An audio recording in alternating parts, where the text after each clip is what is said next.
3 साल 3 साल मैंने इस जेल में बिना किसी गलती के काटे हैं। आज मैं आजाद तो हो रहा हूं, पर इस बात की मैं खुशी जाहिर करूं या दुख, मुझे समझ नहीं आ रहा।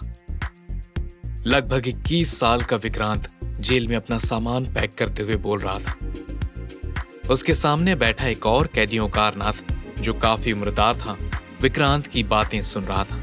ओंकारनाथ की लंबी सी दाढ़ी थी, जो अब उम्र के साथ साथ सफेद हो चुकी थी। उसने मुस्कुराते हुए विक्रांत से पूछा, क्या सोचा है विक्रांत? क्या करोगे बाहर जाकर?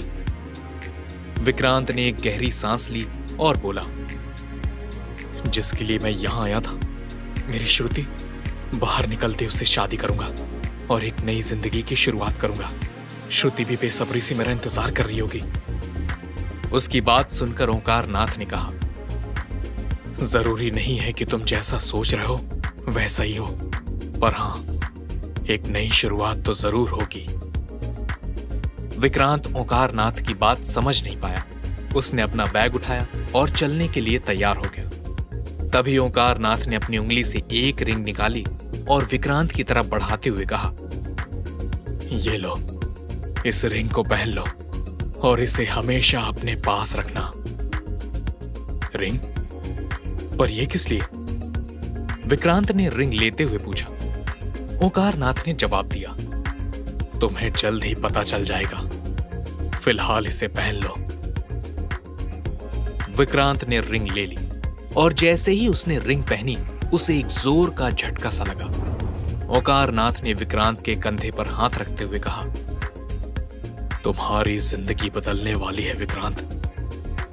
ओंकारनाथ क्या कहना चाहता है, ये विक्रांत को कुछ समझ तो नहीं आया, पर वो रिंग को देखकर विक्रांत मुस्कुराया। उसके रिहा होने का टाइम हो गया था, इसलिए ओंकारनाथ को अलविदा कहकर जेल से बाहर निकल गया। इन 3 सालों में जेल में विक्रांत से कोई भी मिलने नहीं आया था। जेल में भी वो सिर्फ ओंकारनाथ से बात करता था। विक्रांत के अलावा सभी कैदी ओंकारनाथ को पागल समझते थे। दरअसल ओंकारनाथ एस्ट्रोनॉमी, जियोग्राफी और फोरेंसिक मेडिसिन, आयुर्वेद के बारे में बहुत कुछ जानता था, लेकिन जब वो कैदियों को इस बारे में बताता था तो कोई भी उसका यकीन नहीं करता था। ओंकारनाथ ने इन 3 सालों में विक्रांत की मेडिटेशन और अल्टरनेटिव मेडिकल स्किल को इंप्रूव करने के लिए बहुत प्रैक्टिस करवाई थी। जेल से निकलकर विक्रांत अपने घर पहुंच गया। उसने झिझकते हुए दरवाजा खटखटाया। विक्रांत की मां अनीता पाठक ने दरवाजा खोला। उन्होंने एक काला चश्मा पहना था। ऐसा लग रहा था कि वो कुछ देख नहीं सकती थी। हाथों से टटोलते हुए अनीता ने पूछा, कौन है? अपनी मां का हाथ पकड़ते हुए विक्रांत धीरे से बोला, मैं हूं मां। विक्रांत की आवाज सुनते ही उसकी मां ने उसे गले लगा लिया और रोने लगी। अपनी मां को स्टूल पर बिठाते हुए विक्रांत ने पूछा, आपकी आंखों को क्या हुआ है मां? विक्रांत को कुछ समझ नहीं आ रहा था। जब वो जेल गया था तब उसकी मां बिल्कुल ठीक थी। इस बीच ऐसा क्या हुआ कि उनकी आंखें भी चली गई? विक्रांत ये सब सोच रहा था, तब अनीता ने रोते हुए बताया, तुम्हारे जेल जाने के बाद तुम्हारे पापा की नौकरी चली गई और फिर कुछ ही वक्त बाद मुझे आंखों में धुंधला दिखाई देने लगा। डॉक्टर को दिखाया तो उसने कहा कि मोतियाबिंद का ऑपरेशन करवाना पड़ेगा। हमारे लिए तो घर चलाना भी मुश्किल हो रहा था। ऑपरेशन के पैसे कहां से आते? आखिर में उसी वजह से मेरी आंखों की रोशनी चली गई। अपनी मां की बातें सुनकर विक्रांत की आंखों से आंसू छलकने लगे। उसने धीरे से पूछा, इतनी तकलीफें सहने की क्या जरूरत थी मां? मैं नहीं था पर श्रुति तो थी ना, उसकी मदद ले लेते। अनीता कुछ बोलती उससे पहले ही जोर से किसी ने दरवाजा पीटा। विक्रांत की मां अचानक बहुत डर गई। अपनी मां के चेहरे पर डर देखकर विक्रांत ने पूछा, कौन आया है मां? अनीता डरे हुए स्वर में बोली, कोई नहीं है, तुम अपने कमरे में जाओ और चाहे कुछ भी हो जाए बाहर मत निकलना।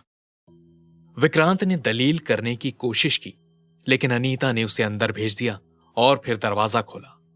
विक्रांत ने अपने कमरे के दरवाजे से बाहर झांक कर देखा तो दरवाजे पर 2 लोग खड़े थे, जिनके पूरे शरीर पर टैटू बने हुए थे। और वो चेहरे से काफी डेंजरस लग रहे थे। दरवाजा खोलते ही उनमें से एक शख्स ने सख्त आवाज में पूछा, हाँ बुढ़िया, सब तैयार है ना? अनीता ने सिर हिलाया और हाथों से टटोलते हुए पास में रखी एक थैली उठाई और उनकी तरफ बढ़ा दी। उस आदमी ने थैली पकड़ी और उसे उलट दिया। उसमें रखे कुछ सिक्के और नोट जमीन पर बिखर गए। ये देखकर उस आदमी ने जोर से विक्रांत की मां को डांटते हुए कहा, ये सब क्या है बुढ़िया?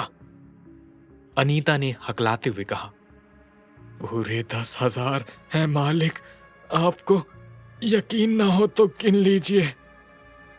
टैटू वाले आदमी ने विक्रांत की मां को धक्का देते हुए कहा, हमारे पास इतना टाइम नहीं है, उठाओ इसे और गिनो।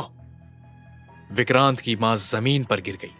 विक्रांत से यह देखा नहीं गया और वो दौड़ता हुआ बाहर आया और अनीता को उठाते हुए पूछा, मां आप ठीक हो ना?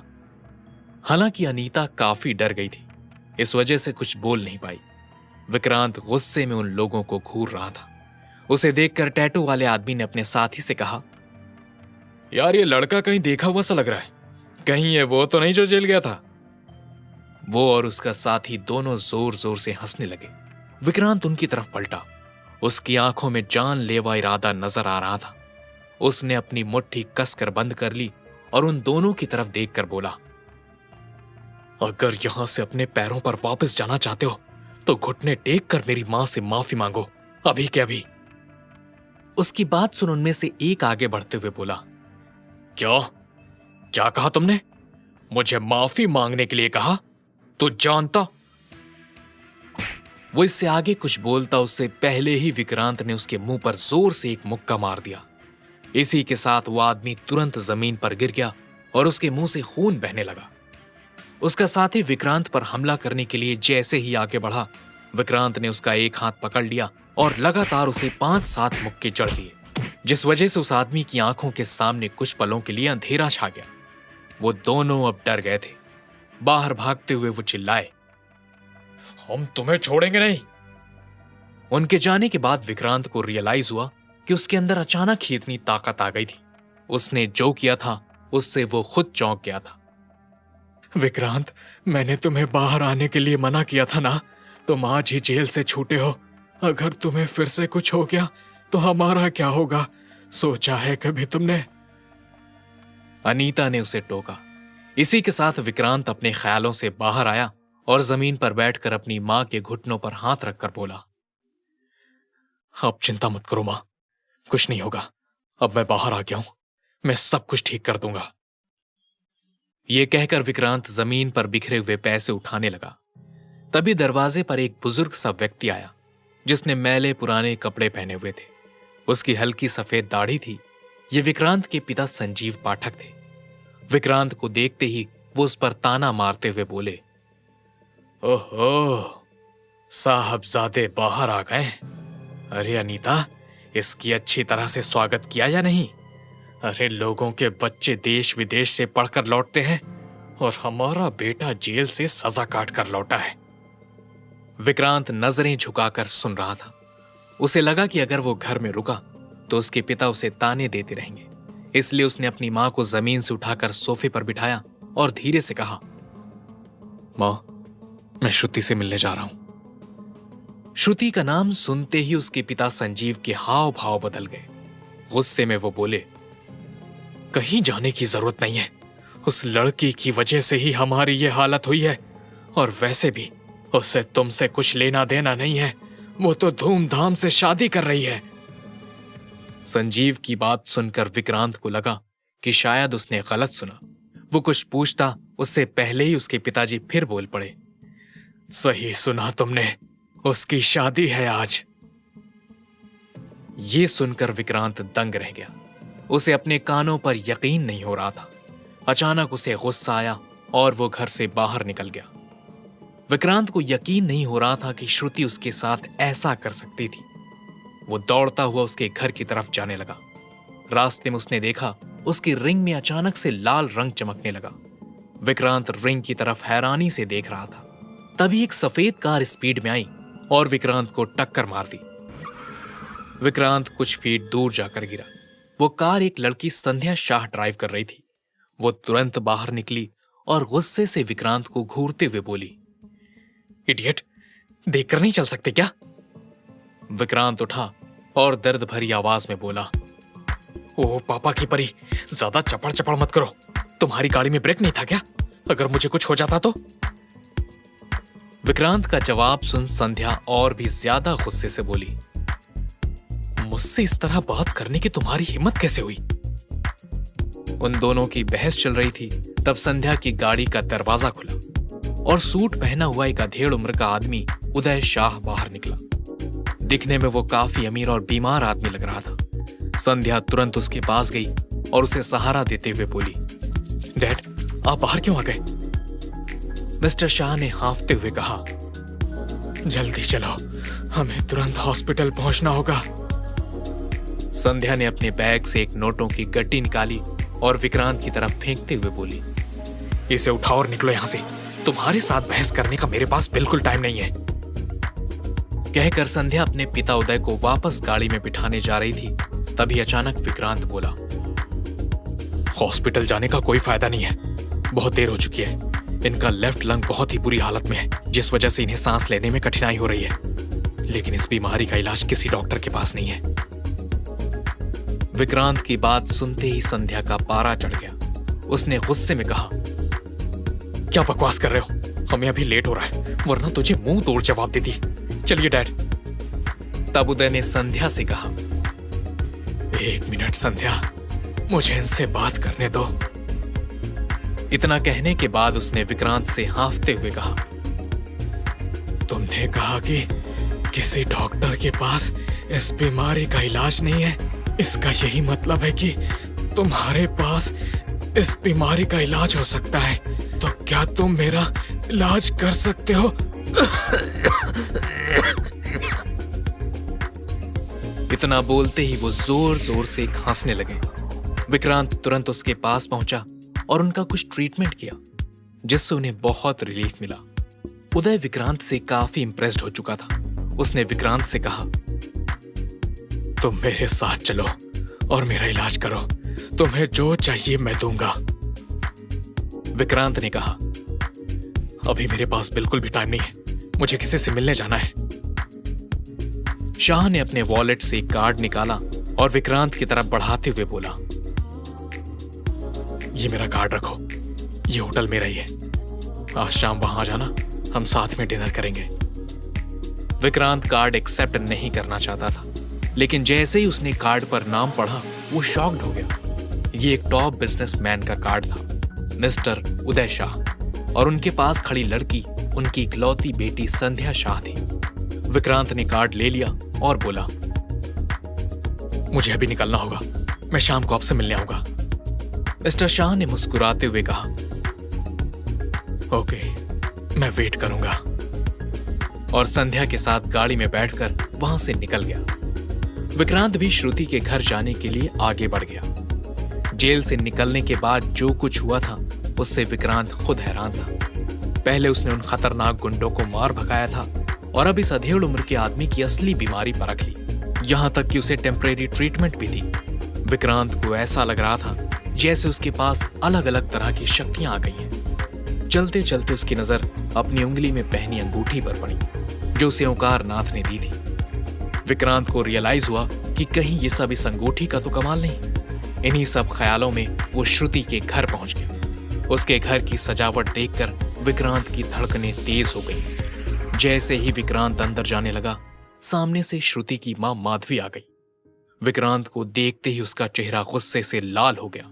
वो जल्दी से विक्रांत के पास पहुंची और बोली, तुम्हारी हिम्मत कैसे हुई यहां आने की? आज मेरी बेटी की शादी है और मैं नहीं चाहती कि वो तुम जैसे क्रिमिनल का चेहरा देखे। निकल जाओ यहां से। उसकी बातें सुनकर अब विक्रांत को समझ आ गया कि श्रुति की शादी की बात सच थी। विक्रांत ने गुस्से में श्रुति की मां माधवी को घूरते हुए कहा, मेरे रहते श्रुति किसी और से शादी कैसे कर सकती है? मुझे पता है तुम लोग जबरदस्ती उसकी शादी कर रहे हो। इतना कहकर वो अंदर घुस गया और जोर से चिल्लाया, श्रुति, श्रुति! सामने से दुल्हन का जोड़ा पहने श्रुति बाहर निकली। उसको देखते ही विक्रांत ने कहा, श्रुति, मैं आ गया हूं, अब तुम्हें किसी से भी डरने की जरूरत नहीं है। ये लोग तुम्हारे साथ जबरदस्ती नहीं कर सकते। तुम कह दो इन सबसे कि तुम मुझसे प्यार करती हो। श्रुति सरकास्टिकली मुस्कुराते हुए बोली, मैंने कब कहा कि मैं तुमसे प्यार करती हूं? श्रुति के मुंह से ऐसे शब्द सुनकर विक्रांत के पैरों तले जमीन खिसक गई। विक्रांत की गर्लफ्रेंड ऐसे क्यों बातें कर रही थी? जेल में विक्रांत को मिली उस रिंग का क्या राज है और क्या क्या चमत्कार करने वाली थी ये रिंग? इन सभी सवालों के जवाब जानने के लिए सुनिए इस कहानी का अगला एपिसोड सिर्फ पॉकेट एफएम पर। विक्रांत ने हैरानी के साथ कहा, श्रुति तुम क्या बोल रही हो? मैं तुम्हारा विक्रांत, हम एक दूसरे से बहुत प्यार करते थे, हमारी शादी होने वाली थी। विक्रांत की बात सुनकर श्रुति हंसने लगी और बोली, मैं तुम जैसे क्रिमिनल से क्यों शादी करूंगी? मुझे एक रिच लाइफ चाहिए, तुम्हारे पास है ही क्या? ब्लडी फटीचर। ये सब सुनकर विक्रांत के तो होश ही उड़ गए। उसी वक्त बाहर एक कार आकर रुकी। सूट पहने और हाथों में बुके लिए एक लड़का कार से बाहर निकला और श्रुति के घर में एंटर हुआ। उसे देखते ही विक्रांत के चेहरे का भाव अचानक बदल गया। श्रुति की तरफ देखते हुए विक्रांत ने पूछा, यह आदमी यहां क्या कर रहा है? श्रुति मुस्कुराते हुए उस लड़के की तरफ बढ़ी और उसके बाह में हाथ डालते हुए बोली, यही है मेरे होने वाले हस्बैंड। विक्रांत का दिल बैठ गया। गुस्से में वो बोला, श्रुति तुम इतनी कैसे बदल गई? भूल गई कि इस आदमी ने तुम्हारी इज्जत पर हाथ डालने की कोशिश की थी, तब मैंने तुम्हें बचाया था। उसी चक्कर में मुझे 3 साल तक सजा काटनी पड़ी। तुम्हारी वजह से मेरे परिवार की क्या हालत हो गई पता भी है तुम्हें, और अब तुम इससे शादी कर रही हो। इतना बड़ा धोखा, आखिर क्यों श्रुति, क्यों? विक्रांत की बातों का श्रुति पर कोई असर नहीं हो रहा था। वो गुस्से में बोली, मुझसे प्यार करने की बातें करने से पहले अपनी औकात तो देख लो। खुद पहनने के लिए ढंग के कपड़े तक नहीं है। भिखारियों से बदतर हालत है। इतना कम था जो जेल की हवा भी खाए? श्रुति की बात सुनकर विक्रांत दंग रह गया। उसने गुस्से से कहा, और मैं जेल तुम्हें बचाने की वजह से गया था श्रुति, इसलिए मेरी ये हालत की जिम्मेदार भी तुम हो। ये सुनकर श्रुति ने अपने वॉलेट से कुछ पैसे निकाले और विक्रांत के मुंह पर फेंकते हुए बोली, मेरे लिए जेल गए थे ना, तो ये लो उसका मुआवजा। उठाओ ये पैसे और दफा हो जाओ यहां से। मुझे तुम्हारी मनहूस शक्ल देखकर मेरी शादी के शुभ दिन को अशुभ नहीं बनाना है। कहकर श्रुति अपने होने वाले पति और घर वालों के साथ घर से बाहर निकल गई। वो लोग शादी के वेन्यू जा रहे थे। कुछ देर तक विक्रांत वहीं पर खड़ा रहा। उसकी आंखों से लगातार आंसू बह रहे थे। विक्रांत ने कभी सपने में भी नहीं सोचा था कि जिसके लिए उसने इतना कुछ किया था, वो श्रुति उसके साथ ऐसा बर्ताव करेगी। थोड़ी देर बाद वो अपने सदमे से बाहर आया। आंसू पोंछते हुए वो भी श्रुति के घर से बाहर निकल गया। विक्रांत की आंखों के सामने श्रुति के साथ बिताया खूबसूरत वक्त घूम रहा था। उसके बाद उसे अचानक वो मनहूस दिन याद आ गया जिसने उसकी दुनिया उजाड़ दी। एक शाम वो और श्रुति हाथों में हाथ डाले कॉलेज के कैंपस में घूम रहे थे। तभी बाइक पर सवार एक लड़के सत्या ने उन्हें घेर लिया और श्रुति के साथ बदसलूकी करने लगा। विक्रांत के समझाने पर भी वो नहीं माना और श्रुति की इज्जत पर हाथ डालने की कोशिश करने लगा। तब उसे बचाने के लिए विक्रांत ने एक पत्थर उठाया और सत्या के सर पर दे मारा। सत्या शहर के एक बड़े बिजनेसमैन अखिलेश त्रिपाठी का बेटा था। अखिलेश ने अपने बेटे पर जानलेवा हमला करने के जुर्म में विक्रांत को 3 साल के लिए जेल भिजवा दिया। विक्रांत को उस वक्त इस बात का ज्यादा दुख नहीं था, क्योंकि उसे लगा था कि कोई और उसका साथ दे या ना दे, श्रुति हमेशा उसके साथ रहेगी। पर आज विक्रांत को समझ आ गया था कि वो गलत फहमी में था। सुबह से शाम हो गई थी। विक्रांत एक तालाब के किनारे खड़ा यादों के सैलाब में खोया हुआ था। श्रुति जिससे शादी कर रही थी वो कोई और नहीं बल्कि सत्या ही था, जिसने श्रुति की इज्जत पर हाथ डालने की कोशिश की थी और उसे बचाने के जुर्म में विक्रांत को इतने दिन जेल में रहना पड़ा था। विक्रांत को यकीन नहीं हो रहा था कि श्रुति इतना बदल जाएगी। उसने एक गहरी सांस ली और ओंकारनाथ की बात याद करते हुए मन ही मन बड़बड़ाया। बाबा ने सही कहा था, जरूरी नहीं है जैसा हम सोचते हो वैसा ही हो। अचानक उसे कुछ याद आया। उसने अपनी पॉकेट से उदय शाह का कार्ड निकाला उस पर लिखा एड्रेस पढ़ा और होटल की तरफ बढ़ चला। दूसरी तरफ उदय बेसब्री से विक्रांत का इंतजार कर रहे थे। वो बहुत परेशान लग रहे थे और बार बार घड़ी देख रहे थे। संध्या से अपने पिता की ऐसी हालत देखी नहीं जा रही थी। उनके कंधे पर हाथ रख संध्या धीरे से बोली, डैड, वो लड़का नहीं आने वाला है। उसे कुछ भी पता नहीं है। उसने बस ऐसे ही कह दिया होगा कि आपके लंग्स में कोई दिक्कत है, आपको सिर्फ कोल्ड हुआ है और कुछ नहीं। मैं फिर से कह रही हूं, हम हॉस्पिटल चले जाते हैं। अचानक उदय की आंखें नम हो गईं। उसने संध्या की तरफ देखकर कहा, बेटा, कुछ बातें हैं जो मैंने तुमसे छुपाई हैं। उस लड़के ने जो कुछ भी कहा वो सच है। मुझे पता था तुम चिंता करोगी, इसलिए मैंने तुम्हें कभी कुछ नहीं बताया। उदय की बातें सुनकर संध्या चौंक गई। उसने कसकर अपने पिता के हाथ पकड़ लिए और कहा, डैड प्लीज, मुझे डराइए मत। हम बड़े से बड़े डॉक्टर को दिखाएंगे, आपको कुछ नहीं होगा, आप बिल्कुल ठीक हो जाएंगे। संध्या की मां भी किसी बीमारी के चलते बचपन में ही उसे अकेला छोड़कर चली गई थी। मां की डेथ के बाद उदय ने उसे मां और पिता दोनों का प्यार दिया था, इसलिए किसी भी कीमत पर संध्या अपने पिता को खोना नहीं चाहती थी। उदय अभी भी बार बार दरवाजे की तरफ देख रहे थे। संध्या ने उनसे कहा, डैड, आप रूम में चलकर थोड़ी देर रेस्ट कर लीजिए। मैं मैनेजर को बोल देती हूँ, जैसे ही वो लड़का आएगा वो उसे रूम में ही ले आएंगे। उदय ने सिर हिलाया और अंदर चले गए। संध्या ने मैनेजर को बुलाया और उसे समझाने के बाद वो भी अपने पिता के पीछे पीछे अंदर चली गई। कुछ देर बाद विक्रांत होटल पहुंच गए। उसने बाहर खड़े होकर होटल को ध्यान से देखा। होटल बहुत आलीशान था। विक्रांत इससे पहले कभी ऐसे होटल में नहीं गया था। अचानक विक्रांत का ध्यान गया कि उसकी रिंग में ग्रीन लाइट चमक रही है। उसे समझ नहीं आ रहा था कि उस रिंग में इस तरह से लाइट क्यों चमक रही थी। आखिर में उसने इन सब ख्यालों को दूर किया और होटल के अंदर जाने लगा। विक्रांत ने मैले से फटे पुराने कपड़े पहन रखे थे। जैसे ही वो अंदर गया, सब लोग अजीब ढंग से उसे घूरने लगे। मैनेजर ने उसे देखा और उसके करीब आकर पूछा, क्या चाहिए? हिचकिचाते हुए विक्रांत ने जवाब दिया, जी वो मुझे उदय जी से मिलना है, उन्होंने मुझे बुलाया है। मैनेजर ने ऊपर से नीचे तक ध्यान से देखा। पहले तो उसे यकीन नहीं हुआ कि उसके बॉस उदय ऐसे किसी आदमी से क्यों मिलना चाहेंगे, लेकिन फिर उदय से पूछकर विक्रांत को अंदर जाने दिया। मैनेजर जल्दी से उसे रूम तक ले गया। अंदर उदय बेड पर लेटे हुए थे और संध्या पास ही स्टूल पर बैठी थी। विक्रांत को देखते ही संध्या गुस्से में बोली, समझते क्या हो तुम खुद को? हम लोग कब से तुम्हारा इंतजार कर रहे हैं। तुम्हारी वजह से हम लोग हॉस्पिटल भी नहीं गए। उदय ने उठने की कोशिश करते हुए जोर से कहा, स्टॉप इट संध्या। इतना बोलते ही वो जोर जोर से खांसने लगे। उनका चेहरा लाल हो गया था और खांसी के साथ उनके मुंह से खून भी निकल रहा था। खून देखते ही संध्या घबरा गई। अचानक ही उदय बेहोश हो गए। खून देखकर विक्रांत भी शॉक्ड हो गया। विक्रांत ने ध्यान से उदय को चेक किया, फिर संध्या से कहा, मैं एक दवाई का नाम लिख कर देता हूं, वो मंगवा लीजिए और एक इंजेक्शन भी मंगवा लीजिए।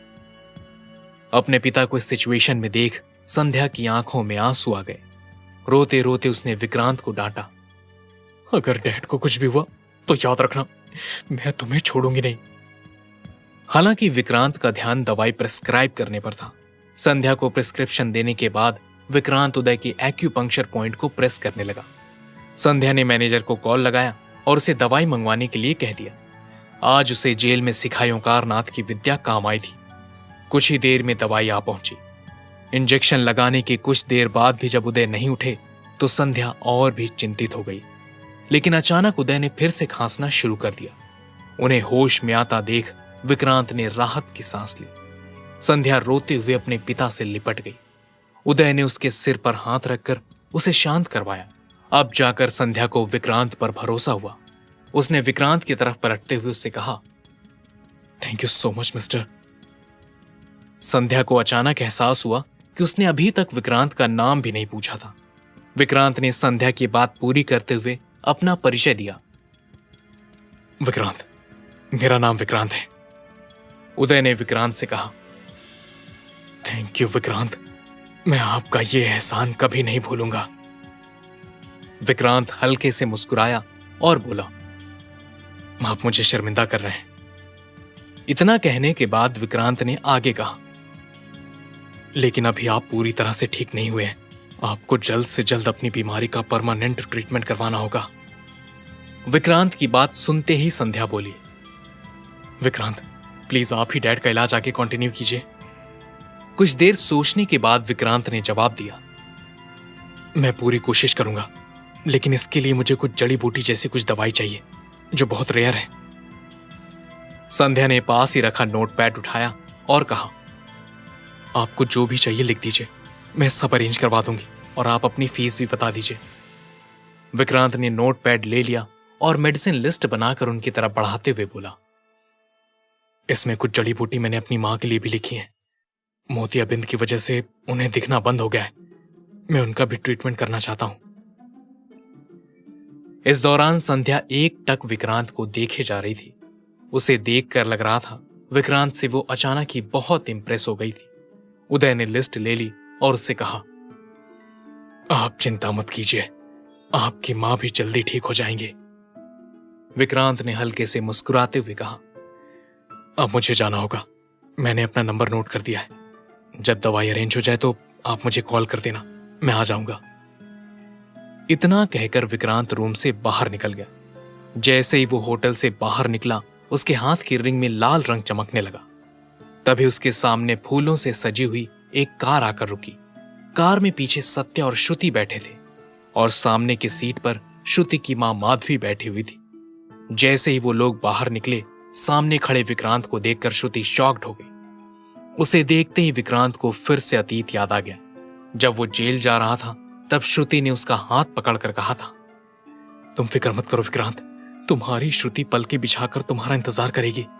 जिस दिन तुम जेल से छूटोगे, हम उसी दिन शादी कर लेंगे। ये सब बात याद आते ही विक्रांत के चेहरे पर कड़वी मुस्कुराहट आ गई। आज श्रुति की शादी तो हो रही थी, मगर किसी और से। विक्रांत की आंखों में फिर से आंसू छलक आए थे। वो दूसरी तरफ मुड़ गया और जैसे ही चलने लगा, सत्या उसके सामने आकर खड़ा हो गया।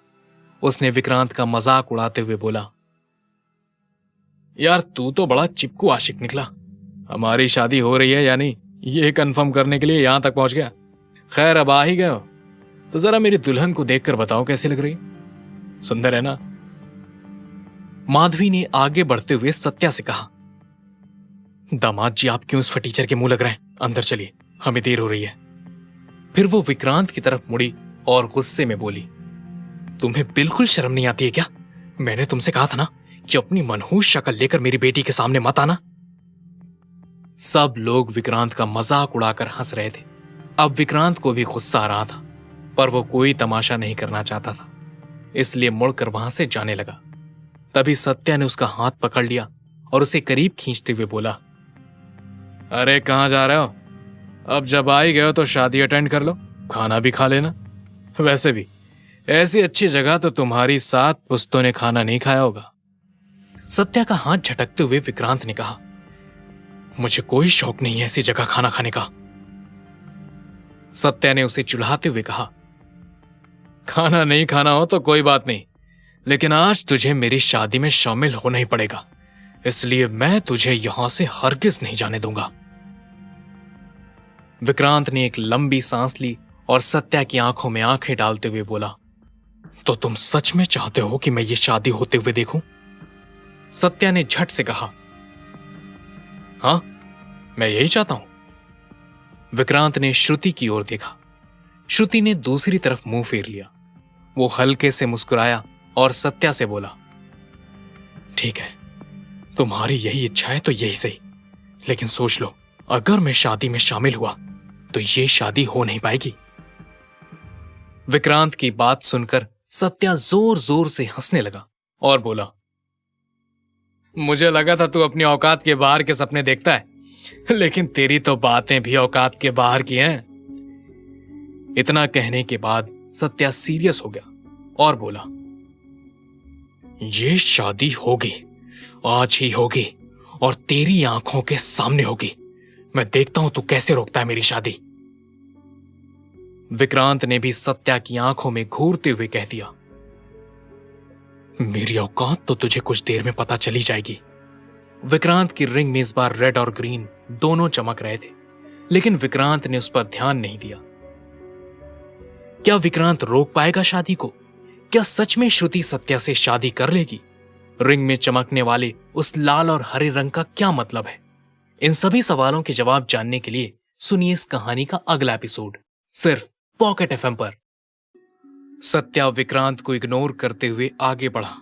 उसने विक्रांत की धमकी को ज्यादा सीरियसली नहीं लिया, लेकिन फिर भी सेफ्टी के लिए उसने अपने बॉडीगार्ड से कहा, इस पर नजर रखना। अगर ये कुछ गड़बड़ करने की कोशिश करे तो इसके हाथ पैर तोड़ देना। उसका बॉडीगार्ड वही टैटू वाला आदमी था जिसे विक्रांत ने पीटा था। वो भी विक्रांत से उस पिटाई का बदला लेना चाह रहा था। उसने सत्या से कहा, आप बिल्कुल भी चिंता ना करें, मैं सब संभाल लूंगा। इसके बाद सब लोग बैंक्वेट हॉल के अंदर गए। विक्रांत भी पीछे पीछे गया। शादी में आए हुए श्रुति और विक्रांत के कॉलेज फ्रेंड्स की नजर उस पर पड़ गई।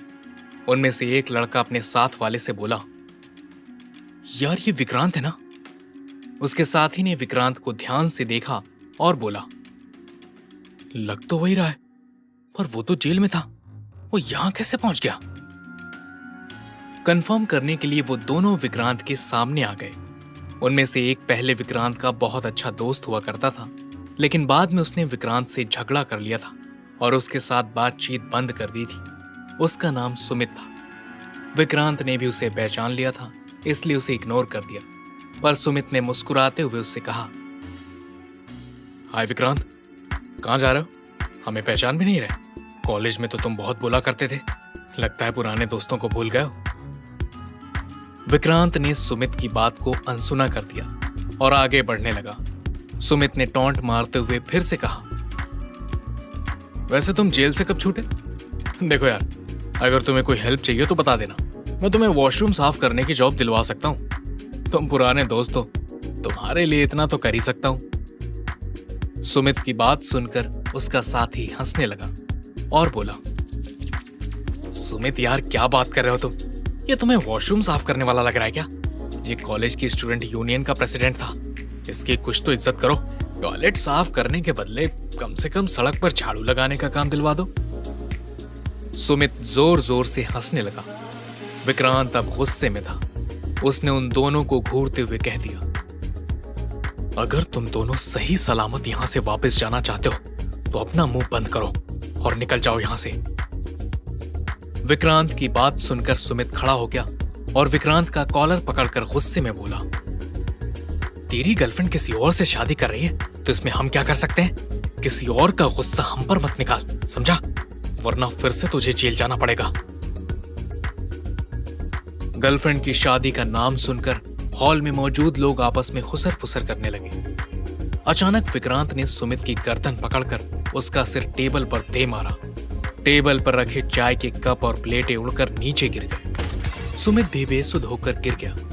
ये देखकर सुमित के साथी की आंखें फटी की फटी रह गई। वो तुरंत वहां से भाग गया। हॉल में अचानक अफरा तफरी मच गई। स्टेज पर खड़े सत्या और श्रुति भी घबरा गए। सिक्योरिटी गार्ड विक्रांत को मारने के लिए उसकी तरफ दौड़ पड़े। विक्रांत ने एक चेयर उठा ली और धड़ाधड़ सबको पीटने लगा। कुर्सियों के टूटने, बर्तनों के गिरने और लोगों के चिल्लाने की आवाजों से हॉल गूंज उठा। शोरगुल की आवाज जब उदय के रूम तक पहुंची तब मैनेजर को बुलाकर उदय ने उससे पूछा, क्या चल रहा है होटल में?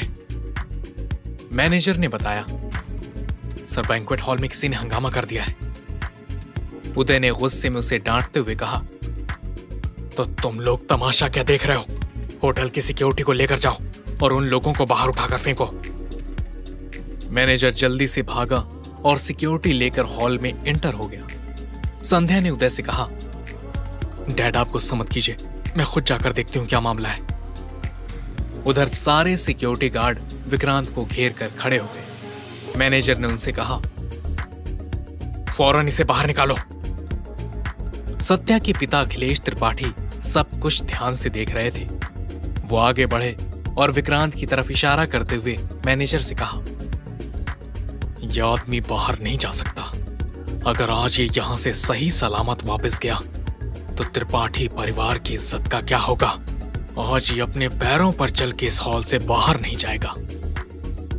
सत्या स्टेज से नीचे उतरा और जोर से बोला, डैड, मुझे इसके हाथ पैर नहीं, इसकी जान चाहिए। मैं इसे जिंदा गाड़ दूंगा। हालांकि विक्रांत पर इन सब बातों का कोई असर नहीं था। उसके हाव भाव तो ऐसे थे जैसे कुछ हुआ ही ना हो। वो ना डर रहा था और ना ही गुस्सा कर रहा था, बल्कि खड़ा खड़ा मुस्कुरा रहा था। सत्या ने उसे घूरते हुए कहा, आज मैं तुम्हें बताऊंगा मुझसे पंगा लेने का अंजाम क्या होता है। विक्रांत ने मुस्कुराते हुए उससे कहा, मैंने तुमसे पहले ही कहा था, अगर मैं शादी में शामिल हुआ तो ये शादी नहीं हो पाएगी। अब भुगतो। ये सुनकर सत्या को और गुस्सा आ गया। वो चिल्लाता हुआ विक्रांत को मारने के लिए भागा। विक्रांत ने उसका हाथ पकड़ा और जोर से मरोड़ दिया। इसी के साथ हड्डी टूटने की एक आवाज सुनाई दी। सत्या की दिल चीर देने वाली एक जोर की चीख निकली और वो जमीन पर गिर गया और तड़पते हुए चिल्लाने लगा। अखिलेश दौड़कर सत्या के पास पहुंचा। उसने देखा सत्या का हाथ टूट चुका था। अखिलेश ने सहारा देकर उसे उठाया। जब तक संध्या और उदय भी वहां पहुंच चुके थे। विक्रांत को वहां देखकर वो दोनों भी शॉक्ड थे। मार डालो इसे, अखिलेश विक्रांत की तरफ इशारा करते हुए दहाड़ा। इसी के साथ उसके गार्ड्स विक्रांत की तरफ दौड़े। ठहरो, कोई एक कदम भी आगे नहीं बढ़ेगा। ये हमारे मेहमान हैं। अगर किसी ने इन्हें हाथ भी लगाया तो मुझसे बुरा कोई नहीं होगा, संध्या ने जोर से कहा और फिर विक्रांत के आगे आकर खड़ी हो गई। सब लोग अचानक शांत हो गए। सबको पता था संध्या उदय शाह की बेटी थी और वो होटल भी उन्हीं का था। हालांकि सबको एक ही बात की हैरानी थी कि संध्या विक्रांत को कैसे जानती थी। संध्या ने विक्रांत से पूछा, आप यहां क्या कर रहे हैं? विक्रांत कुछ बोलता उसके पहले हॉल में मौजूद विक्रांत के कॉलेज के दोस्तों ने संध्या को विक्रांत और श्रुति की लव स्टोरी बताई। तब जाकर उसे सारा मामला समझ आया। माधवी ने आगे बढ़ते हुए कहा, यह सब झूठ है। मेरी बेटी का इससे कोई लेना देना नहीं है। ये क्रिमिनल है। इसने मेरी बेटी की इज्जत पर हाथ डालने की कोशिश की थी और इसीलिए इसे जेल भी जाना पड़ा। ये बात सुनकर विक्रांत को ऐसा लगा जैसे उसके सीने में किसी ने खंजर भोंक दिया हो। उसने कभी सपने में भी नहीं सोचा था कि श्रुति से प्यार करने की उसे इतनी बड़ी सजा मिलेगी। विक्रांत ने नजरें उठाकर श्रुति की तरफ देखा। विक्रांत पर इस तरह कीचड़ उछाला जा रहा था, पर श्रुति चुपचाप खड़ी सब देख रही थी। उसे विक्रांत की इस हालत से कोई फर्क नहीं पड़ रहा था। माधवी गुस्से में लगातार बोले जा रही थी, मेरी बेटी इसके जैसे सड़क छाप से प्यार करेगी? श्रुति तो क्या, कोई भी इज्जतदार खानदान की लड़की ऐसे क्रिमिनल के मुंह भी ना लगे। संध्या ने अपने पिता की तरफ देखा और फिर विक्रांत की तरफ देखते हुए बोली, क्यों नहीं कर सकता? मैं करती हूं इनसे प्यार। विक्रांत मेरा बॉयफ्रेंड है। संध्या के इन शब्दों को सुनकर अचानक से वहां पर सन्नाटा पसर गया। श्रुति समेत सभी लोग शॉक्ड थे। उदय कुछ बोलना चाहते थे, पर उन्होंने खुद को रोक लिया। विक्रांत भी समझ गया कि संध्या ने उसकी इज्जत रखने के लिए ऐसा कह दिया था। अखिलेश त्रिपाठी आगे बढ़ा और खामोशी तोड़ते हुए बोला, उदय जी, ये लड़का हमारा दुश्मन है। अपनी बेटी को समझाइए और इसे यहां से लेकर जाइए।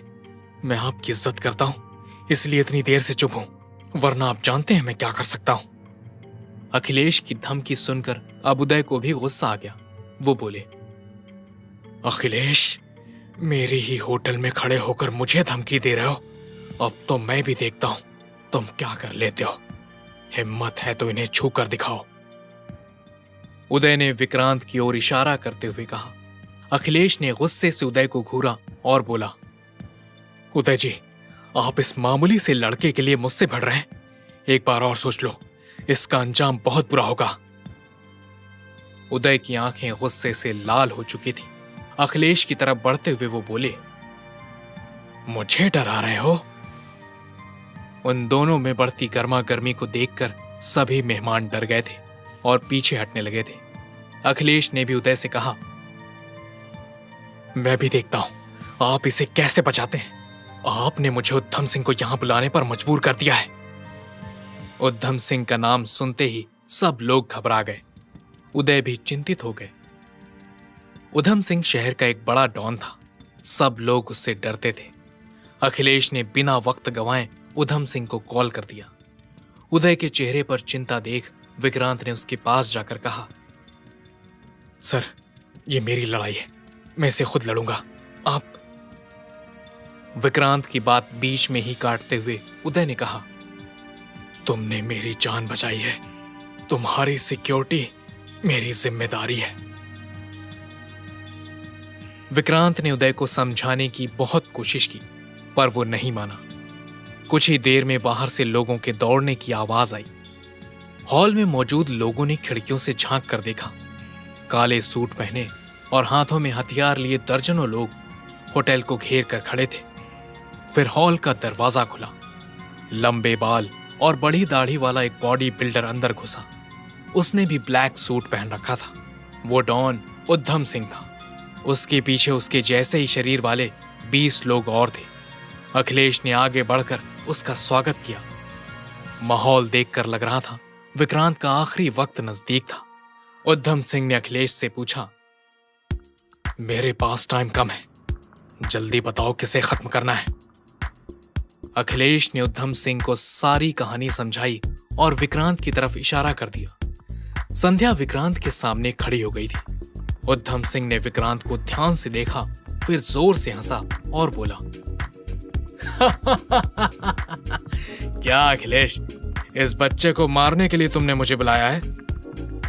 उदय समेत सब लोग डरे हुए थे। उधम सिंह ने अपने साथ आए लोगों की तरफ इशारा किया। उन लोगों ने विक्रांत पर हथियार तान दिए। वो ट्रिगर दबाने ही वाले थे, तभी उधम की नजर विक्रांत की रिंग पर पड़ी। इसी के साथ वो जोर से चिल्लाया, स्टॉप, अपने हथियार नीचे करो, जल्दी। उधम सिंह दौड़कर विक्रांत के सामने गया और घुटनों पर बैठ गया और उससे माफी मांगने लगा। ये देखकर सब लोगों की आंखें फटी रह गईं। विक्रांत खुद भी शॉक्ड हो गया था। फिर उधम सिंह उठा और अखिलेश की तरफ पलटता हुआ बोला, अखिलेश, ये शादी नहीं हो सकती, आप लोग अपना सामान समेटो और निकलो यहां से। ये सुनकर अखिलेश दंग रह गया। किसी को कुछ समझ नहीं आ रहा था कि उधम सिंह को अचानक हुआ क्या था। अखिलेश आगे बढ़ा और बोला, अगर ये शादी। उसकी बात पूरी होने से पहले ही उधम सिंह जोर से चिल्लाया, क्लियर द स्पेस।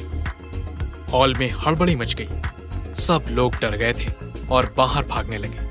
थोड़ी ही देर में हॉल एकदम खाली हो गया। उधम सिंह भी विक्रांत से माफी मांगता हुआ बाहर निकल गया। उदय, संध्या और विक्रांत अभी भी शॉक्ड थे और वहीं खड़े थे। अचानक से विक्रांत को कुछ याद आया। उसने उदय से कहा, अंकल, मुझे अभी जाना होगा। मेरी माँ मेरा इंतजार कर रही होगी और मैं आपके लिए वो जड़ी बूटी ढूंढने की कोशिश करता हूँ। जैसे ही वो मिल जाएगी मैं आपका ट्रीटमेंट शुरू कर दूंगा। संध्या ने अपनी पॉकेट से एक चाबी निकाली और विक्रांत की तरफ बढ़ाते हुए बोली, डैड की जान बचाने के लिए हमारी तरफ से आपके लिए एक छोटी सी गिफ्ट है। ये हमारे एक घर की चाबी है। हम चाहते हैं आप अपने परिवार के साथ वहां शिफ्ट हो जाएं। त्रिपाठी परिवार का कोई भरोसा नहीं है, वो आप पर फिर से हमला कर सकते हैं, इसलिए ये जगह आपके लिए बिल्कुल सेफ है। विक्रांत चाबी लेना नहीं चाह रहा था, लेकिन उसकी आंखों के सामने उसका टूटा फूटा घर और अपनी माँ का चेहरा घूमने लगा। उनके बारे में सोचते हुए उसने चाबी ले ली। वो जा ही रहा था कि संध्या ने अपने वॉलेट से एक एटीएम कार्ड निकालकर विक्रांत को दिया और कहा, ये भी रख लीजिए, जरूरत पड़ने पर आप इसमें से पैसे विड्रॉ कर सकते हैं। विक्रांत ने एटीएम कार्ड लेने के लिए आनाकानी की, लेकिन संध्या नहीं मानी। विक्रांत के चले जाने के बाद उदय ने संध्या से पूछा, संध्या, तुमने उस वक्त उसे बचाने के लिए ही वो प्यार वाली बात बोली थी ना? संध्या शर्मा गई और मुस्कुराने लगी। उदय चिंतित होते हुए बोले, कहीं तुम्हें सच में तो उससे प्यार नहीं हो गया है ना? संध्या ने बात टाल दी। अरे डैड, आप भी क्या बातें लेकर बैठ गए? चलिए हम कमरे में चलते हैं, आपको आराम करने की जरूरत है। संध्या की हाव भाव देखकर लग रहा था वो सच में विक्रांत से इंप्रेस हो गई थी। दूसरी तरफ विक्रांत जब घर जाने के लिए होटल से बाहर निकला तो उसकी रिंग फिर से रेड ब्लिंक कर रही थी। वो तेज तेज कदमों से घर की तरफ बढ़ रहा था। तभी उसे अपने पीछे किसी के कदमों की आहट सुनाई देने लगी। वो और तेज चलने लगा। पीछे से कदमों की आवाज भी तेज हो रही थी। उसकी रिंग में भी लगातार लाल रंग चमक रहा था। कौन था विक्रांत के पीछे? क्या संध्या सच में विक्रांत को पसंद करने लगी थी? इतना बड़ा डॉन उद्धम सिंह विक्रांत से क्यों डर गया? और अब त्रिपाठी परिवार क्या करने वाला है? इन सभी सवालों के जवाब जानने के लिए सुनिए इस कहानी का अगला एपिसोड सिर्फ पॉकेट एफएम पर। विक्रांत को अपने पीछे किसी के कदमों की आहट सुनाई दे रही थी। उसकी रिंग में भी लगातार लाल रंग चमक रहा था। विक्रांत जल्दी जल्दी घर की तरफ कदम बढ़ा रहा था। वो एकदम से रुका और पीछे मुड़कर देखा, पर उसे दूर दूर तक कोई नहीं दिखाई दे रहा था। जैसे ही उसने फिर से चलना शुरू किया, पीछे से फिर से किसी के कदमों की आवाजें आने लगी। अब विक्रांत भी थोड़ा घबरा गया। जैसे ही वो घर में एंटर हुआ, उसके पीछे से एक परछाई घर के दरवाजे पर नजर आई, पर विक्रांत को बिल्कुल नहीं समझ आ रहा था कि उसका पीछा कौन कर रहा है। ना ही उसे समझ आ रहा था कि रिंग में लाल रंग क्यों चमक रहा है। दूसरी तरफ विक्रांत के जाने के बाद उदय और संध्या भी अपने घर आ गए थे। उदय के दिमाग में अभी भी संध्या की प्यार वाली बात घूम रही थी। चिंता जाहिर करते हुए वो बोले, संध्या, तुमने सच में वो प्यार वाली बात विक्रांत को बचाने के लिए ही बोली थी ना? देखो, घर की चाबी देने तक ठीक है, लेकिन संध्या ने कहा, डैड, आप उसी बात पर क्यों अटक गए हैं? उदय ने बात बदलते हुए कहा, अच्छा ठीक है, तुम जल्द से जल्द वो जड़ी बूटी ढूंढो, हमारे पास समय कम है। डरे हुए स्वर में संध्या बोली, आप ऐसी बातें क्यों कर रहे हैं? कुछ नहीं होगा आपको, मैं कल ही वो जड़ी बूटी ले आऊंगी और फिर आप बिल्कुल ठीक हो जाएंगे। उदय ने एक आह भरी और बोले, हाँ, अब विक्रांत ही हमारी उम्मीद है। उदय अभी भी चिंतित लग रहे थे और कुछ सोच रहे थे। उनको ऐसे देखकर संध्या ने पूछा, क्या हुआ डैड, क्या सोच रहे हैं आप? उदय ने कहा, तुम एक काम करो, विक्रांत की सिक्योरिटी के लिए हमारे कुछ लोगों को उस पर नजर रखने के लिए बोल दो। त्रिपाठी फैमिली का कोई भरोसा नहीं है, वो लोग उसे नुकसान पहुंचाने की कोशिश जरूर करेंगे। संध्या ने जवाब दिया, आप चिंता मत कीजिए, मैंने पहले से ही विक्रांत की सिक्योरिटी के लिए कुछ लोगों को भेज दिया है। उधर विक्रांत के आने की आहट सुनते ही उसकी मां अनीता बोली, विक्रांत, तुम सुबह से कहां घूम रहे हो? हम लोग कब से तुम्हारा इंतजार कर रहे हैं, अब जल्दी से खाना खाने बैठ जाओ। विक्रांत के पिता संजीव हमेशा से बहुत स्ट्रिक्ट थे। विक्रांत उनसे बहुत डरता था। विक्रांत ने देखा संजीव उसे गुस्से में घूर रहे थे।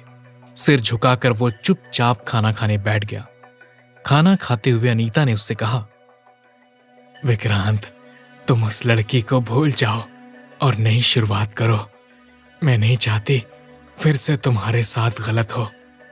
अब अगर तुम्हें कुछ हो गया तो मैं जी ही नहीं पाऊंगी। आज जो कुछ भी हुआ था, अगर वो अनीता को पता चलता तो वो बहुत चिंतित हो जाती। इसलिए विक्रांत को कुछ भी बताना ठीक नहीं लगा। विक्रांत ने नए घर के बारे में भी उन्हें कुछ नहीं बताया। उसने चुपचाप अपनी मां की बात सुनी और खाने के बाद वो अपने रूम में जाकर सो गया। दूसरी तरफ हाथ टूटने के बाद सत्या को हॉस्पिटल में एडमिट करा दिया गया था।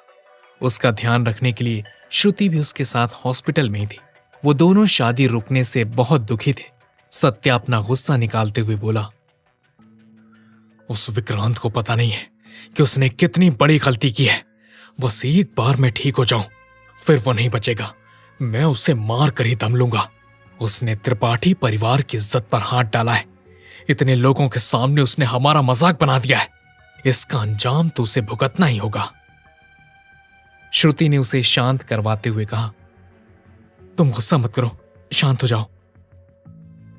सत्या ने दांत पीसते हुए कहा, अगर वो उदय की बेटी बीच में नहीं आती तो मैं उसे उसी वक्त खत्म कर देता। सत्या को पानी का गिलास पकड़ाते हुए श्रुति बोली, मुझे ये समझ नहीं आ रहा कि 3 साल में जेल में ऐसा क्या हुआ कि वो इतना कैसे बदल गया है। पहले तो उसकी किसी के सामने आंख उठाने की भी हिम्मत नहीं होती थी, लेकिन अब तो लोगों के हाथ पैर ऐसे तोड़ता है जैसे कि बिस्किट तोड़ रहा हो। ये सुनकर सत्या ऑफेंड हो गया। उसने पानी का गिलास फेंक दिया और गुस्से में श्रुति को घूरते हुए बोला, मुझे तो लगता है तुम भी उसके साथ मिली हुई हो। पहले भी तुमने मुझ पर हमला करवाया था और आज तो मेरा हाथ ही तोड़वा दिया। श्रुति चिढ़ते हुए बोली, क्या बकवास कर रहे हो तुम? होश में तो हो? सत्या की आंखों में गुस्सा साफ झलक रहा था। श्रुति को आंखें दिखाते हुए उसने कहा, अच्छा, मैं बकवास कर रहा हूं? मैंने देखा था जब उस लड़की ने कहा कि वो विक्रांत से प्यार करती है, तब तुम्हारी आंखों में जलन साफ साफ दिख रही थी। श्रुति को भी अब गुस्सा आ गया था। उसने कहा, तुम्हारा दिमाग खराब हो गया क्या? बिना सोचे समझे कुछ भी बोले जा रहे हो। सत्या बेड से खड़ा हो गया। उसकी आंखें गुस्से से लाल हो गई थी। श्रुति बहुत घबरा गई। सत्या ने दांत पीसते हुए कहा, एक बात याद रखना, अगर तुमने उस फटीचर विक्रांत के बारे में सोचा भी तो उसके साथ साथ तुम्हें भी खत्म कर दूंगा। तभी रूम का दरवाजा खुला और अखिलेश त्रिपाठी अंदर आया। शायद उसने बाहर से सत्या की बात सुन ली थी, इसलिए गुस्से में वो सत्या की तरफ देखते हुए बोला, तुम्हारी वजह से हम लोग कम जलील हुए हैं जो अब दोबारा वही गलती करने जा रहे हो। सत्या ने नजरें झुकाते हुए कहा, सॉरी डैड, लेकिन जब तक मैं उस लड़के को मार नहीं डालता मैं चैन से नहीं बैठूंगा। सत्या के हाथ पर बंधे प्लास्टर की तरफ इशारा करते हुए अखिलेश ने कहा, अपनी हालत देखी है तुमने? तुम चुपचाप बैठे रहो, कुछ भी करने की जरूरत नहीं है। इस मैटर को मैं खुद हैंडल करूंगा। तुमने देखा नहीं, डॉन उद्धम सिंह भी उसके सामने झुक गया था। उस लड़के के पीछे जरूर किसी का हाथ है, वरना उसकी हिम्मत नहीं है कि वो हमसे पंगा ले। हमें पहले उसके इस कनेक्शन के बारे में पता करना पड़ेगा। श्रुति ने धीमी आवाज में अखिलेश से कहा, अंकल, मैं उसे काफी टाइम से जानती हूं। वो एक मामूली सा लड़का है। उसके पिता मामूली नौकरी करते थे, कोई औकात नहीं उसकी। अखिलेश ने श्रुति को घूरते हुए कहा, अगर तुम कुछ जानती होती तो आज ये सिचुएशन नहीं होती। तो बेहतर यही होगा कि तुम दोनों अपना दिमाग लगाना बंद करो। उस लड़के का क्या करना है, कैसे करना है, ये मैं तय करूंगा। शादी में हुए हंगामे से अखिलेश की रेपुटेशन को बहुत नुकसान पहुंचा था, इसलिए वो भी बहुत गुस्से में था। सत्या और श्रुति को समझाने के बाद वो वहां से निकल गया। अगले दिन जब सुबह विक्रांत उठा तो उसने देखा उसके पिताजी काम पर जाने के लिए तैयार हो रहे थे। विक्रांत के जेल जाने के बाद संजीव की नौकरी चली गई थी, इसलिए वो छोटा मोटा जो भी काम मिलता कर लेता। विक्रांत ने हिचकिचाते हुए कहा, पापा, आपको काम करने की जरूरत नहीं है। अब मैं आ गया हूं, मैं सब कुछ संभाल लूंगा, आप बस आराम कीजिए।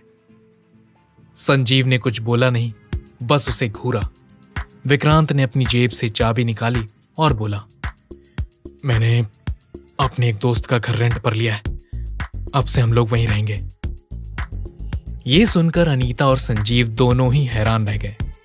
उन लोगों ने तरह तरह के सवाल पूछना शुरू कर दिया कि कौन सा दोस्त, और अचानक विक्रांत ने क्यों वो घर किराए पर लिया, वगैरह वगैरह। पर विक्रांत ने सारे सवाल टाल दिए।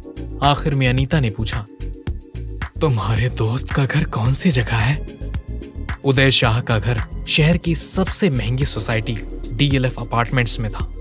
विक्रांत ने जैसे ही जगह का नाम बताया, उसके पिता ने कहा, तुम्हें क्या मैं शक्ल से मूर्ख लग रहा हूं? वो VIP एरिया है, वहां पैसे वाले लोग रहते हैं। तुम्हारा ऐसा कौन सा दोस्त है जिसका वहां घर है? ये फालतू सपने देखना बंद कर दो और कोई काम धंधे के बारे में सोचो। विक्रांत अपने पिता को जवाब देने से डरता था, लेकिन आज उसने हिम्मत जुटाई और बोला, पापा, आपको हमेशा ऐसा क्यों लगता है कि मैं झूठ बोल रहा हूं और मैं अब बच्चा नहीं रहा, बड़ा हो गया हूं। आप चलिए मेरे साथ और अपनी आंखों से खुद देख लीजिए मैं सपने देख रहा हूं या सच कह रहा हूं। विक्रांत की मां ने खुश होते हुए संजीव से कहा, आप मान लीजिए ना उसकी बात, एक बार चल के देख लेते हैं वहां। संजीव बिना कुछ बोले अंदर चले गए। विक्रांत ने अपनी मां से कहा, मां, मैं ऑटो बुलाने जा रहा हूं, आप लोग तब तक सामान पैक कर लीजिए। ऑटो में सामान डालकर पूरा पाठक परिवार DLF अपार्टमेंट पहुंचे, लेकिन सोसाइटी के गेट पर ही सिक्योरिटी गार्ड ने ऑटो रोक दिया और ड्राइवर से पूछा, कहां घुसे चले आ रहे हो भाई? ये कोई घूमने की जगह नहीं है। गार्ड ने वहां इससे पहले कभी किसी को ऑटो से आते नहीं देखा था। वहां सब लोग बड़ी बड़ी गाड़ियों से आते जाते थे या फिर प्राइवेट कैब से। विक्रांत ऑटो से बाहर निकला और बोला, यहां हमारा फ्लैट है और मैं फ्लैट का ओनर हूं। गार्ड ने विक्रांत को ऊपर से नीचे तक ध्यान से देखा, फिर ऑटो में झांक कर देखा और बोला, बेटा तुम जैसे लोग यहां बहुत आते हैं। अगर तुम घूमने आए हो तो बाहर से घूमकर निकल जाओ, अंदर जाने की परमिशन नहीं है। अपनी पॉकेट से चाबी निकालते हुए विक्रांत बोला, आपको क्या लग रहा है मैं यहां मजाक करने आया हूं? यहां हमारा फ्लैट है और ये रही उसकी चाबी। गार्ड ने चाबी पर नजर डाली और फिर विक्रांत को देखा और कड़क आवाज में बोला, ये चाबी तुम्हारे पास कहां से आई? सच सच बताओ, तुमने ये चाबी कहां से चुराई है? विक्रांत ने हल्की मुस्कान के साथ जवाब दिया, मैंने इसे चुराया नहीं है, ये मेरे ही घर की चाबी है।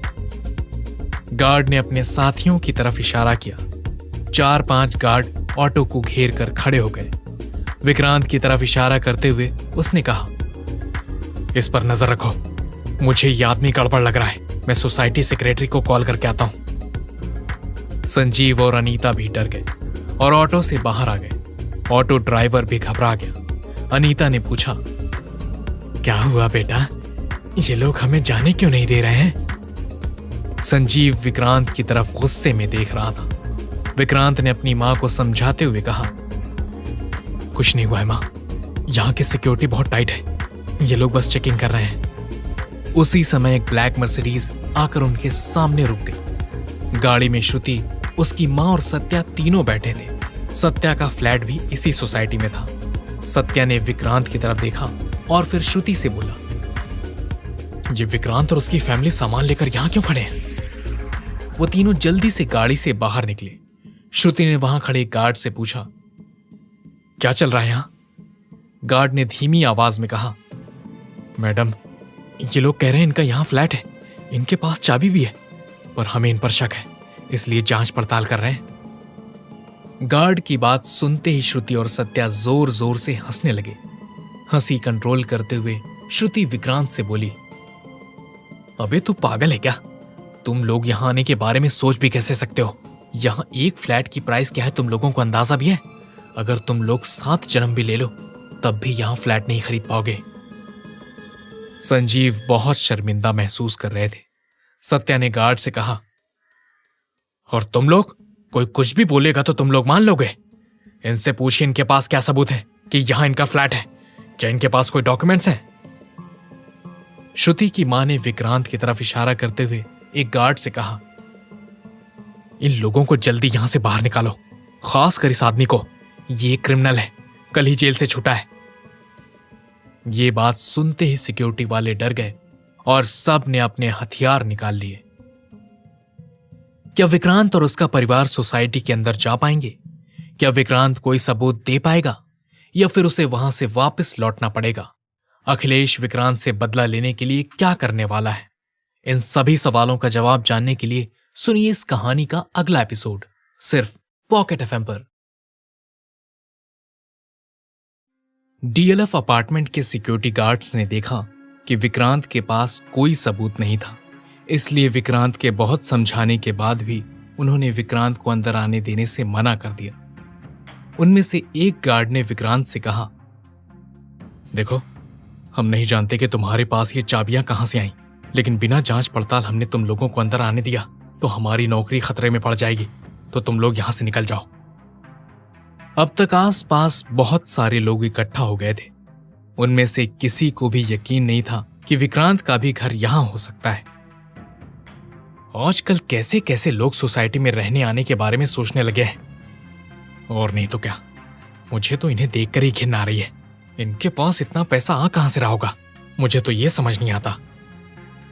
एक के बाद एक सोसाइटी वाले बोलने लगे, अरे इन क्रिमिनल लोगों की नीयत का क्या भरोसा, कब बिगड़ जाए और कब ये लोग हमारे ही घर में चोरी करने पर उतर आए।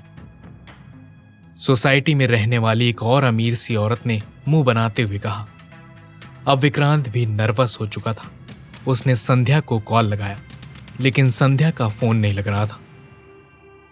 देखिए, आप मेरी बात समझने की कोशिश कीजिए। यह घर मुझे खुद उदय की बेटी संध्या ने गिफ्ट किया है। इसीलिए तो मेरे पास इस घर की चाबियां हैं, वरना मैं इस घर की चाबियां कहां से लाता। मेरे माँ बाप कब से बाहर खड़े हैं, आखिर वो लोग कब तक यहाँ इस तरह इंतजार करते रहेंगे। कम से कम इन्हें सोसाइटी की लॉबी में तो बैठने दो। विक्रांत ने एक बार फिर सिक्योरिटी गार्ड्स को समझाने की कोशिश की। देखो, जब तक हमें आगे से ऑर्डर नहीं आ जाता या तो खुद कोई सबूत नहीं दिखा देता कि ये घर सचमुच तेरा है, हम तुझे और तेरे माँ बाप को घर में आने की परमिशन नहीं दे सकते। इंतजार करने के अलावा तेरे पास कोई ऑप्शन नहीं है। गार्ड्स ने विक्रांत को जवाब दिया। विक्रांत अपने माँ बाप के पास जाकर खड़ा हो गया। ऑटो ड्राइवर का सब्र भी टूट रहा था। उसने विक्रांत से कहा, भाई मुझे मेरे पैसे दे दो, मैं अब और यहां खड़े नहीं रह सकता, धंधे का टाइम है। कहकर ऑटो वाले ने विक्रांत का सारा सामान ऑटो से निकालकर रोड पर रख दिया। विक्रांत ने मजबूरी में पैसे दे दिए। इसी के साथ ऑटो वाला वहां से चला गया। संजीव ने विक्रांत को गुस्से से देखा। उन सबको वहां खड़े रहते बहुत देर हो गई थी। सारे गार्ड्स विक्रांत को ऐसे देख रहे थे जैसे वाकई में विक्रांत ने इस घर की चाबियां कहीं से चुराई हों। संजीव ने विक्रांत को गुस्से में देखते हुए कहा, हमें इस तरह से जलील करवाकर तुम्हारे दिल को चैन मिला होगा ना। हम हमारे छोटे घर में ही ठीक थे, कम से कम 4 लोगों के ताने नहीं सुनने पड़ते। हम अपने घर वापस जा रहे हैं। तुम्हें और बेइज्जत होना हो तो शौक से यहां रुको। चलो अनीता। कहकर संजीव अनीता को लेकर ऑटो को रोकने के लिए रोड के किनारे खड़ा हो गया। विक्रांत खुद भी शर्मिंदा था, लेकिन वो किसी भी कीमत पर आज वहां से वापस जाने के बारे में सोच भी नहीं सकता था। ये संध्या जी फोन क्यों नहीं उठा रही? कहते हुए विक्रांत ने फिर से कॉल किया और परेशान होते हुए इधर उधर घूमने लगा। तब उसकी नजर सत्या पर पड़ी। विक्रांत की इतनी बेइज्जती होते देख उसके चेहरे पर जीत की मुस्कुराहट थी। उसने विक्रांत से कहा, देख, तेरी दाल यहां नहीं गलने वाली। बेहतर होगा अपनी अंधी मां और बाप को लेकर दफा हो जा। वैसे भी अगर तेरे जैसे लोग हमारी सोसाइटी में आकर रहने लगे तो हमारी क्या ही वैल्यू रह जाएगी। विक्रांत को मन कर रहा था कि वो सत्या का मुंह तोड़ दे, पर फिलहाल वक्त और जगह दोनों ही सही नहीं थे, इसलिए वो खुद को कंट्रोल कर रहा था। हम यहां अपना टाइम क्यों वेस्ट कर रहे हैं? चलो सत्या, तुम्हें आराम करना चाहिए। हम अपने घर चलते हैं। ये लोग तो रात भर यहीं रोड पर खड़े रहने वाले हैं। इनके पास कोई सबूत नहीं है कि वो घर इनका है। श्रुति सत्या के पास आकर बोली। हालांकि तभी बिल्डिंग का सेक्रेटरी भागते हुए विक्रांत के पास आया। क्या आपका नाम विक्रांत है? आप संध्या मैडम के गेस्ट हैं ना? आइए, आप लोग बाहर क्यों खड़े? प्लीज आप लोग अंदर आइए। इतना कहकर वो सिक्योरिटी गार्ड्स की तरफ मुड़ा। और तुम डफर्स, तुम लोगों ने मुझे बताया क्यों नहीं? मालूम है तुम लोगों की वजह से सर और उनके परिवार को इतनी परेशानी उठानी पड़ी। अब खड़े क्यों? सर का सारा सामान इनके घर तक पहुंचाओ। सेक्रेटरी गार्ड्स पर चिल्लाते हुए बोला। अरे खड़े खड़े मेरा मुंह क्यों देख रहे हो? सुना नहीं तुमने? अगर आधे घंटे के अंदर सर का पूरा घर सेट नहीं हुआ तो मैं तुम लोगों को सस्पेंड कर दूंगा, समझे? सेक्रेटरी की बात सुनकर गार्ड्स डर गए और भाग भाग कर विक्रांत का सामान उठाकर अंदर ले जाने लगे। सर, जब तक ये लोग आपका घर सेट कर रहे हैं तब तक आप मेरे साथ मेरे घर चलकर आराम कर लीजिए। सेक्रेटरी ने विक्रांत से कहा। नहीं नहीं, हम लोग अपने ही घर जाना चाहेंगे। आप बस ये सारा सामान हमारे घर तक पहुंचा दीजिए। विक्रांत ने सेक्रेटरी को मुस्कुराते हुए जवाब दिया। सेक्रेटरी जी, आप ये क्या कह रहे हैं? आपको पता भी है ये लोग कौन है? ये लड़का भी हाल ही में जेल से रिहा हुआ है।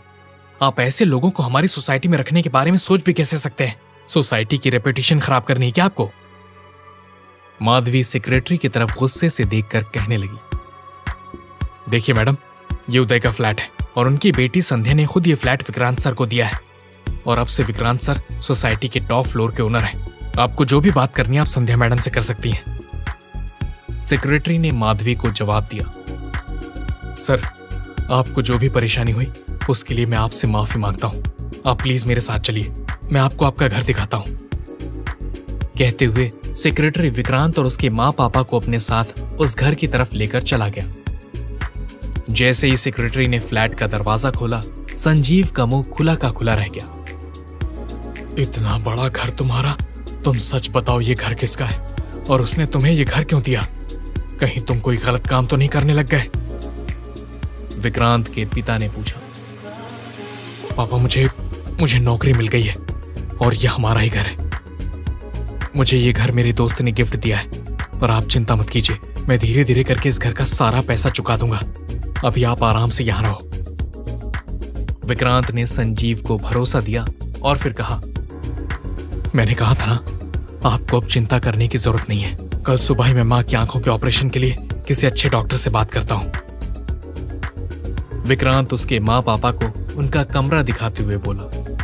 विक्रांत समझ रहा था कि उसके माँ पापा जिंदगी में पहली बार ऐसी जगह पर आए हैं और इतना बड़ा घर देखकर चौंक गए हैं।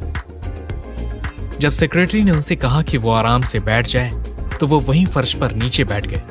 विक्रांत ने उन्हें उठाया और सोफे पर बिठा दिया। इसके बाद वो सेक्रेटरी के साथ अपना पूरा घर देखने में बिजी हो गया। घर के नौकरों ने ऐसे पुराने कपड़ों में उन्हें सोफे पर बैठे देखा तो उन्हें लगा कि ये घर के नए नौकर हैं। उनमें से एक चिल्लाकर बोला, काम पर नए हो? काम पर नए हो इसका मतलब ये नहीं कि अपनी औकात भूल जाओ। सोफे पर बैठने की तुम लोगों की हिम्मत कैसे हुई? अगर किसी ने देख लिया तो नौकरी के पहले दिन हमेशा के लिए छुट्टी हो जाएगी, समझे? संजीव से कुछ जवाब देते नहीं बना। सेक्रेटरी और विक्रांत ने आवाज सुनी तो वो लोग तुरंत वहां आ गए। सेक्रेटरी उस नौकर को डांटने लगा, तुम पागल हो गए हो क्या? ये विक्रांत सर के माँ बाप संजीव पाठक और अनीता पाठक हैं। उनसे ऐसे बात करने की तुम्हारी हिम्मत भी कैसे हुई? अभी के अभी माफी मांगो उनसे। नौकर मुंह बनाते हुए चुपचाप खड़ा रहा। सुना नहीं तुमने? माफी मांगो, सेक्रेटरी चिल्लाया। सर, हमें गलतफहमी हो गई थी, हमें माफ कर दीजिए। नौकरों ने माफी मांगी और अंदर चले गए।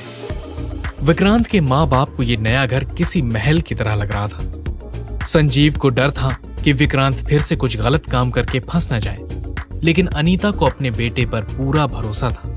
वो खुश थी कि विक्रांत को नौकरी मिल गई थी। अगली सुबह विक्रांत ने उठकर सबसे पहले फोन पर एक डॉक्टर से बात की और अपनी मां के ऑपरेशन का सारा इंतजाम करने की तैयारी में लग गया। साथ ही उसे उदय की ट्रीटमेंट के लिए एक तरह की जड़ी बूटी की जरूरत थी, वो सामान भी लेना था। तैयार होकर विक्रांत घर से बाहर आया और लिफ्ट का बटन दबाया। कुछ सेकंड्स बाद लिफ्ट आकर रुकी और दरवाजा खुला, पर अंदर जाने के लिए विक्रांत के कदम नहीं उठ रहे थे, क्योंकि अंदर सत्य और श्रुति पहले से ही थे। आखिरकार विक्रांत अंदर गया और चुपचाप खड़ा हो गया। उन तीनों के अलावा लिफ्ट में कोई नहीं था। विक्रांत को देखकर सत्या ने मन ही मन सोचा कि यह विक्रांत को जलाने का सबसे बढ़िया मौका था। सत्या ने अपनी एक हाथ से श्रुति की कमर पकड़कर उसे अपने पास खींच लिया और उसे अपनी बाहों में भर लिया। विक्रांत उसे ये सब करता देखकर अनदेखा करने की कोशिश कर रहा था। श्रुति शरारती अंदाज में धीरे से बोली, सत्या क्या कर रहे हो? तुम ना कहीं भी शुरू हो जाते हो, थोड़ा कंट्रोल करो। तुम जब बाहों में होती हो मेरा कंट्रोल खत्म हो जाता है। तुम्हारी खुशबू मुझे पागल कर देती है। सत्या विक्रांत को देखकर जानबूझकर ये सब कर रहा था। विक्रांत भी कहीं ना कहीं ये सच्चाई जानता था, लेकिन श्रुति को सत्या की बाहों में देखकर उससे ये बर्दाश्त नहीं हो रहा था। वो बस इतना चाहता था कि जल्दी से जल्दी वो यहां से चला जाए। विक्रांत का चेहरा दूसरी तरफ था, लेकिन उसे महसूस हो रहा था कि सत्या श्रुति को किस कर रहा है। उसका खून खौल गया। सत्या ने तेज सांसों के साथ कहा, श्रुति, तुम बस मेरी हो, बस मेरी, और मैं तुमसे एक मिनट भी दूर नहीं रह सकता। आई लव यू सत्या, मैं तुमसे बहुत प्यार करती हूं। तुम नहीं जानते कि तुमसे दूर रह पाना मेरे लिए भी कितना मुश्किल है, लेकिन शादी तक तो हमें कंट्रोल करना होगा ना। श्रुति भी विक्रांत को जलाने के लिए कह रही थी। उसने अपनी बात जारी रखी, कभी कभी तो मुझे अपनी किस्मत पर भरोसा ही नहीं होता कि मुझे इतना प्यार करने वाला लड़का मिला है। ये कहते हुए श्रुति ने टेढ़ी निगाहों से विक्रांत के हाव भाव जानने के लिए उसकी तरफ देखा। विक्रांत ने अपनी मुट्ठियां कसकर बंद की हुई थी। श्रुति समझ गई कि विक्रांत को जलन हो रही थी। विक्रांत को इतना गुस्सा आ रहा था कि वो सत्या का मुंह तोड़ देना चाहता था, लेकिन वो कुछ नहीं कर सकता था। तभी लिफ्ट ग्राउंड फ्लोर पर पहुंची और दरवाजा खुल गया। इसी के साथ विक्रांत उतावले कदमों से बाहर चला गया। विक्रांत के जाते ही सत्या ने श्रुति के हाथ को पकड़कर धीरे धीरे मरोड़ना शुरू कर दिया और दांत पीसते हुए बोला, आज तक जो भी चीज मुझे पसंद आई है मैंने उसे हासिल किया है। इससे लगा था कि यह तुम्हें मुझसे दूर रख पाएगा। तुम मेरी हो, तुम पर अब बस मेरा हक है। अगर तुमने उसके बारे में सोचा भी तो मैं तुम्हारी चमड़ी उधेड़ दूंगा। कहते हुए सत्या ने और जोर से श्रुति का हाथ मरोड़ दिया। सत्या, सत्या, सत्या क्या कर रहे हो? मुझे दर्द हो रहा है। सत्या प्लीज मेरा हाथ छोड़ो। श्रुति दर्द से कराह रही थी। विक्रांत ने जब श्रुति की चीखें सुनी तो वो भागकर वहां जाने लगा, लेकिन तभी संध्या उसके सामने आकर खड़ी हो गई। अरे, इतनी सुबह सुबह तैयार होकर आप कहां चल दिए? संध्या ने विक्रांत से पूछा। विक्रांत अभी भी श्रुति के पास जाना चाहता था, लेकिन फिर उसे कोई ख्याल आया और वो रुक गया। कुछ नहीं, वो मैं बस कुछ काम से मार्केट की तरफ जा रहा था। उदय अंकल के लिए जड़ी बूटी का इंतजाम करना था और मेरी मां की आंखों के ऑपरेशन के लिए डॉक्टर से मिलना था, विक्रांत ने कहा। विक्रांत ने अपनी बात पूरी ही की थी, तभी उसे महसूस हुआ कि कोई आदमी छिपकर उस पर नजर रख रहा है। विक्रांत कुछ समझे उसके पहले फिर से उसकी अंगूठी लाल रंग से चमकने लगी। कौन है ये आदमी जो विक्रांत का पीछा कर रहा है और क्या है उसका मकसद?